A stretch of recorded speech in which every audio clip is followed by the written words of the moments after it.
Let's see what the stew has for us today. Welcome to the Gnomecast, Gnome Stew's tabletop gaming advice podcast. Here we talk with the other gnomes about gaming things to avoid becoming part of the stew, so I guess we'd better be good.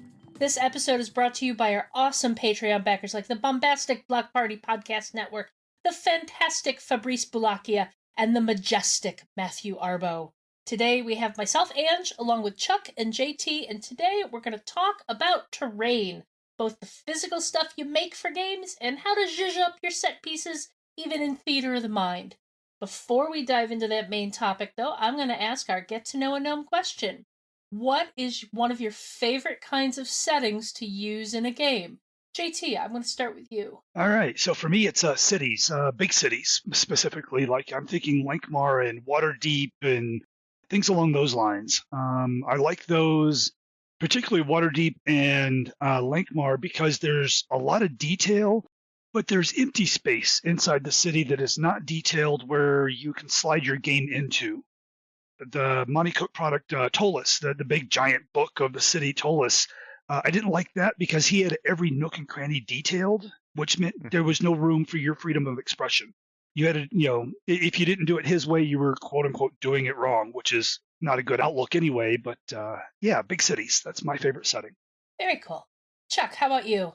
So I'm going to cheat outrageously, and I'm going to use two different kinds of settings. The first is the really easy one. I love the Underdark in Forgotten Realms. I love fungi and underground things and sort of the weird, dark strangeness of it all and just everything about the Underdark. If I could just run everything in the Underdark, I would be thrilled to pieces.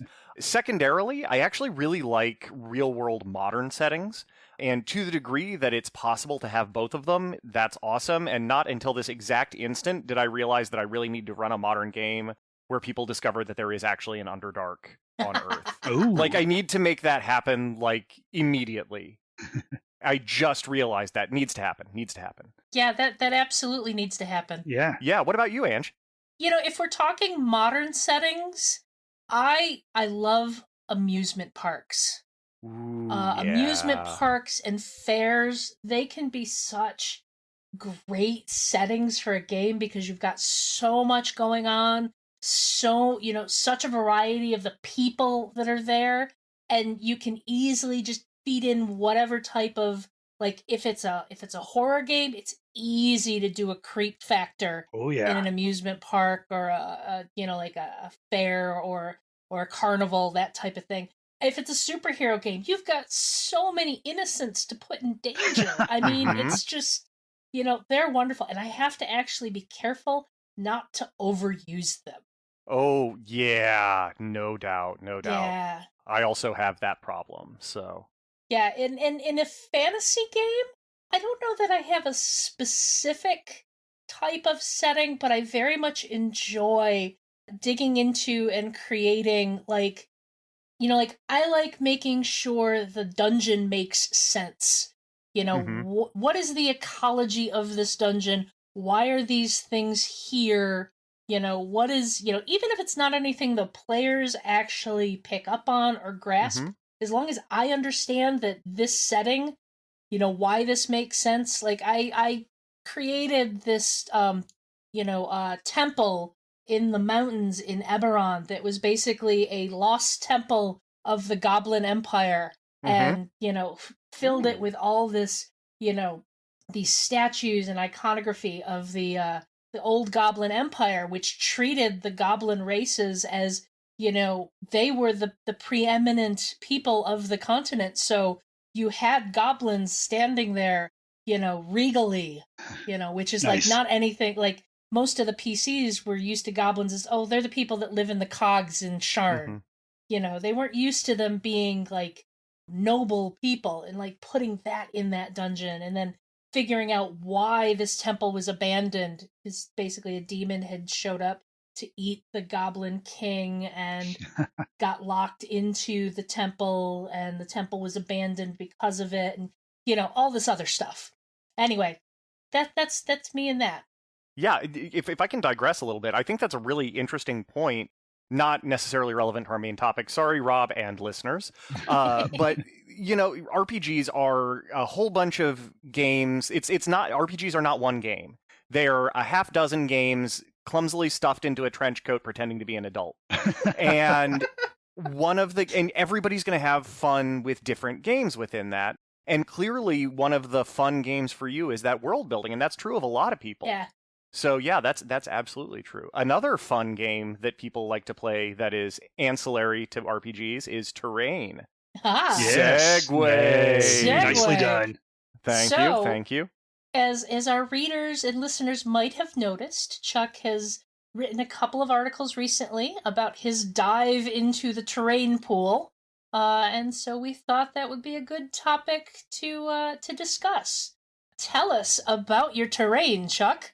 Well, so like a lot of people, I find myself spending a lot more time at home, and For while reasons. I could, and while I could be, watching more TV, and don't get me wrong, I watch plenty of TV, I find that I get fidgety. So I've been sort of terrain curious for a little while now, and so I picked up some foam, and we already had a 3D printer and just a paper craft and just everything, and I just started putting things together. And I found that building terrain, even if I'm not using it right now, I've been talking with my husband about running a D&D game just one-on-one for, months now. I have it completely ready to go. We've never done it, but I'm still building just ridiculous amounts of terrain for it because, for me, the process of making that terrain, however clumsy, is a lot of fun. Maybe even more fun than actually playing with it, though that's sacrilegious to say. So... What about you, JT? Have you gotten into the terrain building game for your stuff? I have not, because I live real remote. So instead of having 3, 4, 5 people drive anywhere from half an hour to an hour to my place, it's more fair for me to do the one person driving 30 minutes to an hour to a central location. And that means I have to lug the heavy bag of books and the computer and the iPad, and I don't want to add terrain to the mix. Because invariably some parts are not going to survive the transit. Very true. And it may even be a set piece, like the altar that the goblin demon guy is living in and all that. And if that breaks and I pull it out of the, I don't know, whatever container it's in, and I set it on the table and it falls in half, I'm like, oh, well, that's anticlimactic. Or maybe I just change the story up on the fly and say, well, you guys walk in the room and the altar breaks in half and the demon jumps out. That's perfectly fair too. But because of the logistics, no, I really haven't gotten into terrain that deeply. We meet at Bill's house, and he's done the deep dive into terrain because he doesn't have to lug it around. So there have been a few times I've shown up early at his place and said, hey, Bill, can you pull out this, that, and the other bits, and let's set something up for the game. It's pretty rare I do that. And when he's running the game, there's sometimes we'll walk into his house, go to the kitchen table where he's gaming, and he's got a sheet or maybe sections of like just cardboard box on the table so that he can reveal one room at a time because he's got this wonderful terrain set up. And I love it. It's very immersive, but no, I just haven't done the deep dive into it. Yeah, and the logistics of transporting it is something that's definitely to be considered. Like if you're mostly gaming in your house and you have the space to store it, then it's easy enough to pull out what you need when you need it. But if you have to travel from one location to another to set up game, it's something to keep in mind. It's not impossible, but it's definitely something to keep in mind. I don't tend to do terrain regularly with my group, but we do minis. One of the folks I game with used to be part of back in 3.5, Wizards of the Coast had a I can't remember what the program was called at this point, but it was basically like you could be a representative for Wizards, and they pretty much paid them in product.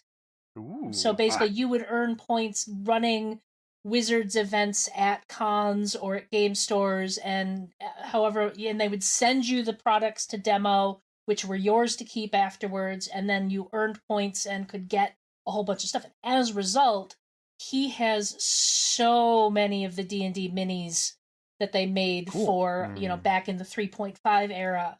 And so I'll just, even if it spoils a little bit of the game for him, I'll be like, hey Tristan, can you get me 4 figures that can stand in for ghosts or wights or something along those lines? And I need a large figure that could represent a minotaur. I just give him that information. He just quietly fills a little box and brings it wherever we need.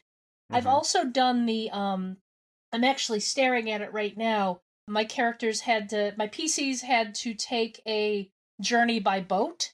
And so what I did is I printed out the map for the boat on just regular paper and then taped it, pasted it to cardboard and put that all together so I could just plop down the boat on the table and be like, here is your travel accommodations for the next however long this journey takes.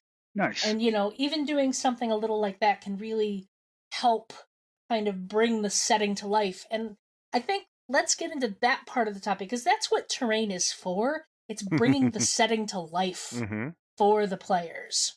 Right. Yeah. So practically speaking, I think either the first or one of the first articles that I ended up writing for Gnome Stew was about, in part, working memory and how that sort of interacts with gaming. Just as a personal confessional moment, I have the worst sense of direction, I guarantee, of any human being you've ever met in your life. And that translates to the fact that when somebody says, you enter a 10 by 10 room and there's a door on the west wall, and you use words like east, west, and 10 feet and 20 feet from this other thing, and I'm already lost. And so practically speaking, terrain, in addition to immersion, lets me actually keep track of what's happening on the board without having to juggle all that in my working memory, which, for me and for players like me, and after writing that article, I heard from a lot of people saying that that's a really common thing, that if we don't have that visual cue, even if it's just a couple of pieces of lint on a board representing things, we can't track what's going on. Right. And so practically, that really helps certain players with that. It also helps for player agency. I played in a GM's game. The GM believed fully in theater of the mind. He thought, let's just be honest, he thought he was above using minis. He's like, we don't do that plebeian thing of putting minis on a board. Why would you want to do it? But he was running a goddamn D&D game, and he wouldn't let me narratively get my rogue into position to do backstab damage. Yeah, that's a really big problem.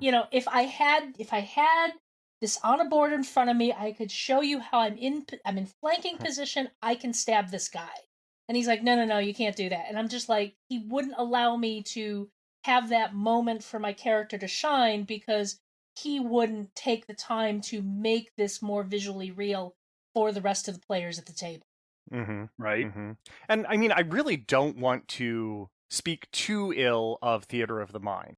If you're not doing heavy tactical positioning rules or relative positioning of things don't matter, theater of the mind is great. It takes 0 seconds to set up, and you just describe things. And it's great, and people can fill it in. It is wonderful, especially if you have sort of a quick encounter or you're going off the rails. You can or can't have rails, depending on your particular flavor of game. Both are just fine. Yeah, that theater of the mind is really, really great, but when it's being used as a tool to take away those cool character moments, that's kind of a shame. Yeah, it's like you have to, if you're doing theater of the mind, and I would say 80% of the time I'm doing theater of the mind. I really only pull out the minis for D&D. I'm debating whether I'm going to get into, miniatures, so to speak, for the Savage Worlds East Texas University campaign I'm about to start. But it's like most of the time it's theater of the mind, but you have to give your players agency in that theater. Yes, absolutely. To be able to do the things they want to do with their character. And sometimes that means being like, well, okay, I wasn't expecting there to be a chandelier in this room, but if they want to do something really cool with it, yes, there is a chandelier in this room. Yep. Yeah, say yes to the cool factor. Always. Yeah, exactly. Yeah.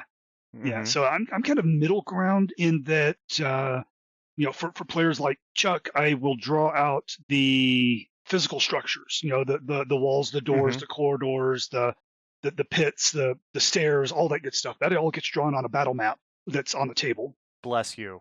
On behalf of every player like me, bless you. Yeah, that always gets done. Now, if there's like a hallway that is 200 feet long, I am not going to draw that out in 5-foot increments, right? I'm just going to, I have like a little section of my battle map that I use the corner of that's like the zoomed out version of the map.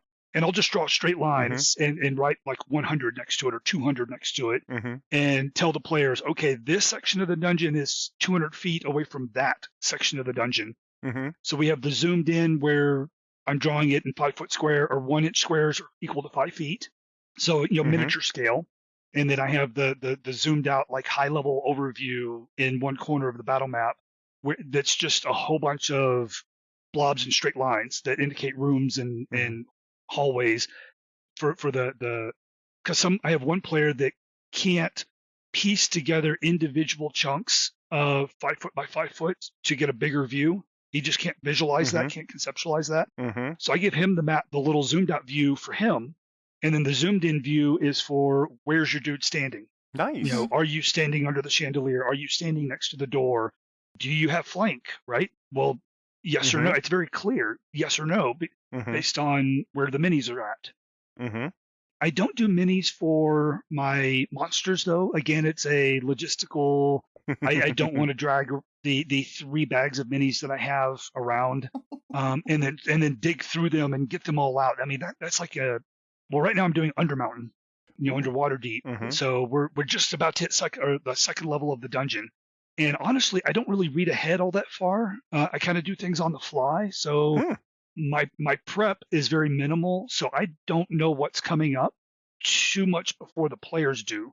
So I don't know what minis I'm going to need. And I don't want to go, okay, time out, guys. You kick open the door and you see, oh, I need 8 miniatures out of my box. Which box are they in? I'm just not going to stall the game that way. That struggle is real. That struggle is real. I made an effort to have, armies of the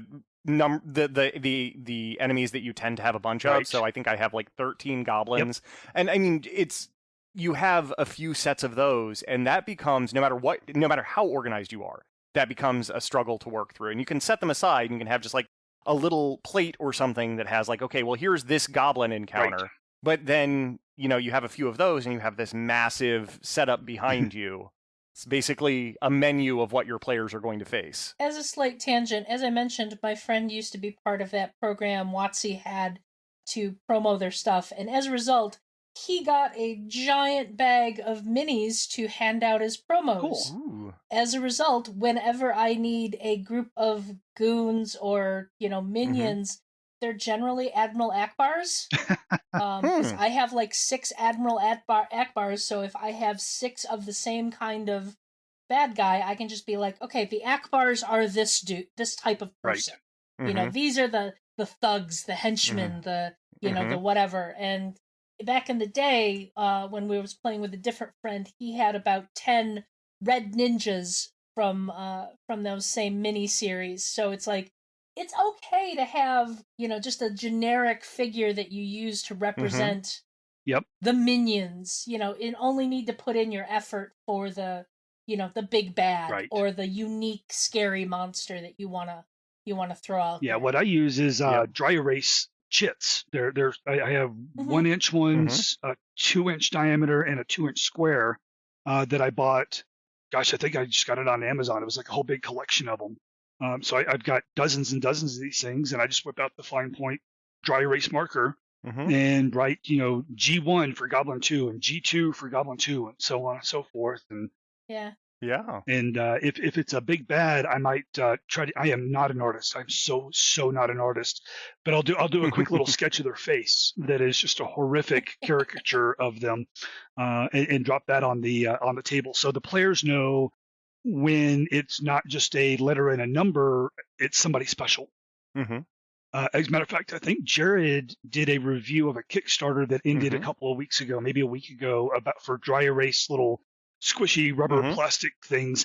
I almost backed it, but I had already bought these tokens that I already used, so I didn't see personally the need for it. Looked like a great product, but I already had something that filled that role for me. So yeah, and I think one of the things to talk about when you're discussing terrain and putting effort into that is like it has to be your thing. It has to be like Chuck said earlier, it has to be a facet of the game that you actually enjoy putting effort into.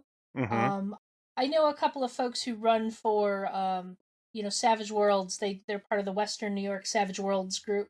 And Talk about a community that loves terrain. Oh, So yeah. the things that I see coming out of the Savage Worlds community is... Yeah, if I talk about some of the most elaborate terrain I've ever seen, it's usually attached to a Savage Worlds game. In fact, there was one game I played at Origins several years ago where it was a table of Marvel characters and a table of DC characters, and off tantalizingly in between those two tables was this giant city terrain. They literally had like tall skyscraper buildings and city streets with lamps and cars, and just it was so well done.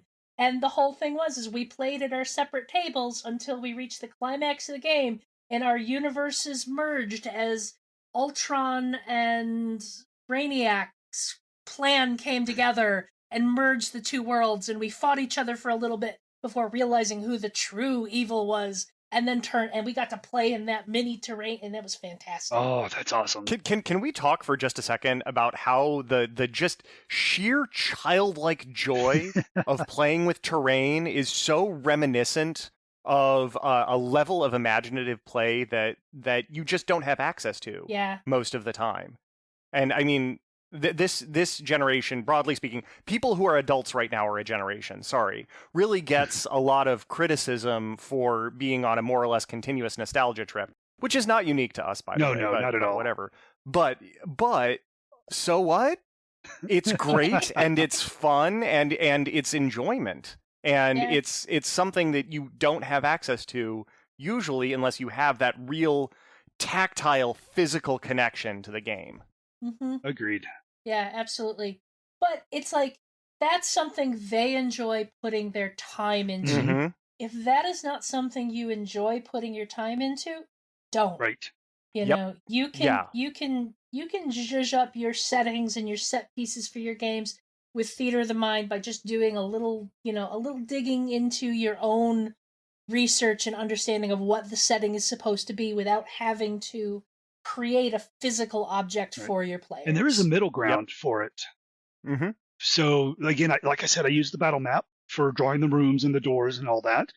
For a wilderness encounter, I'll still leave the battle map on the table and grab a green dry erase and just draw like this weird cloud blob thing and then draw a brown circle in the middle and say, that's a tree. And then I'll repeat that 2 or 3 times.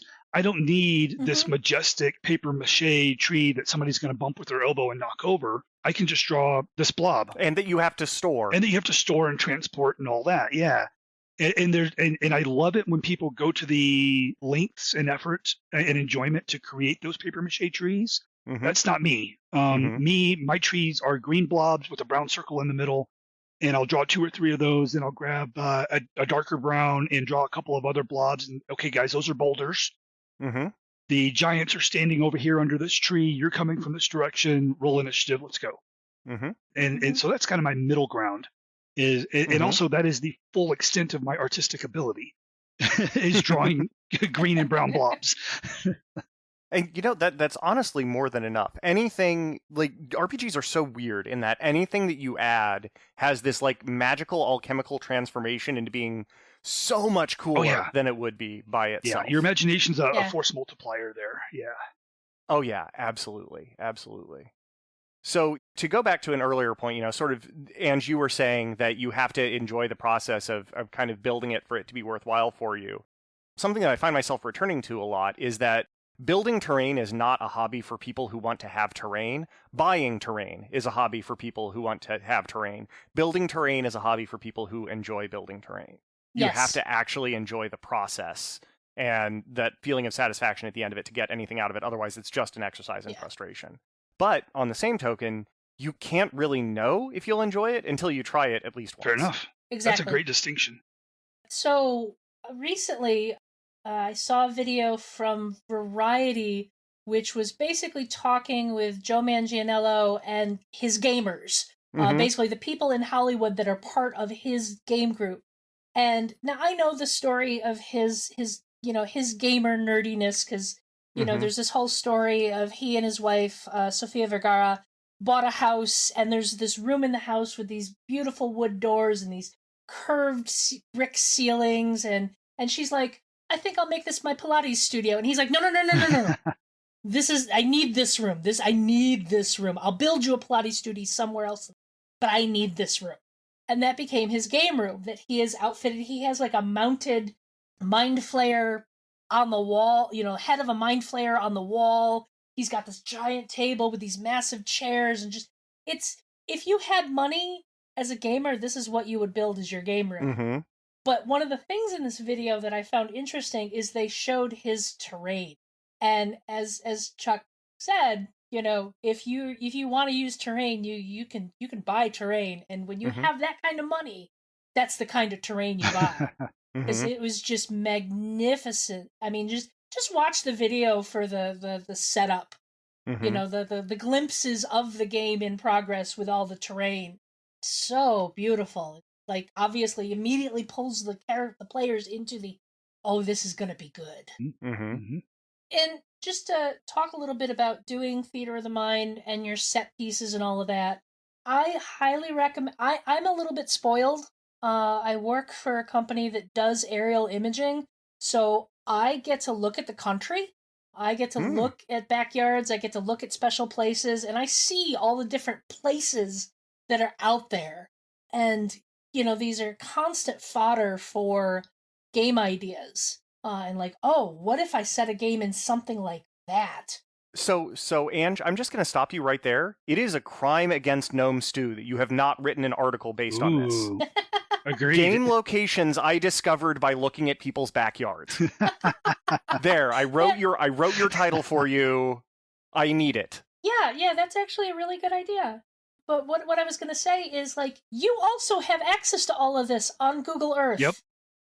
Just look at a place and zoom in, zoom around. Like, if you want to set a game in an old quarry, find an old quarry on Google Earth and take a look at what it's got set up there and all of that. And just abandoned factories and, just a like, there's so many cool places. Like, Philadelphia has this old prison that is in the middle of a residential area, and it's just this creepy looking red brick edifice with all these towers and courtyards and nooks and crannies, and it screams haunted, and like, just go look at it and use that inspiration to make your places in your game just a little bit more interesting.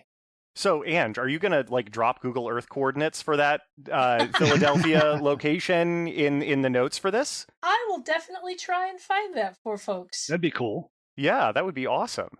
Yeah, it's actually, it's a historical place. I can't remember the name of it right now, but it's actually a museum at this point, I think. You can go on tours, and they do a whole special thing during like October for Halloween for haunted tours. Of course. But it's New York. There are islands in the New York harbors. There's this one island that has all of these buildings on it, but it's completely abandoned and overgrown. I want to say that's North Brother Island. I'd have to look that up to be sure. But it's like, what is this place? Why is this so close to New York City? What is going on here? What is this place? It's just, there's so much stuff you can find if you have an idea for a location. Look up some information on that type of location and just add that flavor into your descriptions in your game. I fully expect that after you said that out loud in public, there is going to be a real estate speculator that is going to be charging $4,000 a month in rent for a room in one of those buildings. New York City being what it is. Most of them have trees going through them. That's so light-filled. Yes. And charming. It's a breezeway. We've been talking for a while, so we should probably start to get out of here. Any last thoughts on terrain? Start with paper crafts. Just do it. If you have a printer, Go find some free paper crafts. Shameless self-promotion. I did a whole article on them. Print it out, cut it out, put it together, and play with it. See if you like it. And if you do, then you will almost certainly end up buying some insulation foam. And then you might buy a 3D printer, and I'm so sorry, because then you will have become one of us.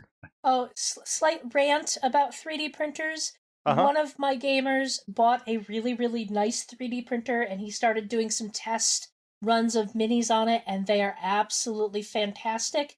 But we're not playing together in person right now. So even though I have some, the ability to get some files from Hero Forge, I don't have any place to use those minis right now. Aww. That's my minor rant for the moment.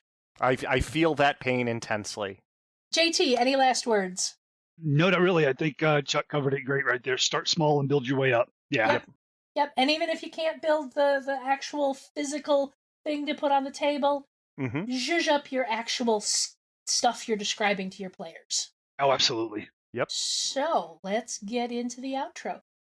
This show is funded by the Gnome Stew Patreon. You too can become a Patreon backer by following the Patreon link on the Gnome Stew website, the Gnome Stew Patreon. This ad is brought to you by the Personal Miniaturization Ray. When you want to make sure your terrain is pitch perfect enough, you can shrink yourself down and take a stroll through your terrain, checking it out and making sure it's perfect.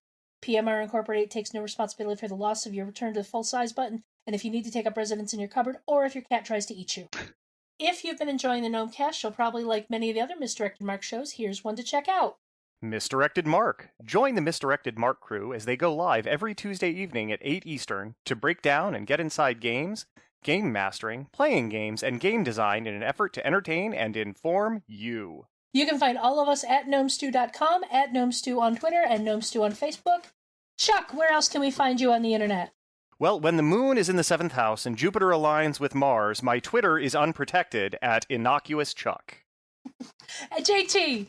One-stop shop for me, jtevans.net. You can find links to all my social media goodness at the top of every page.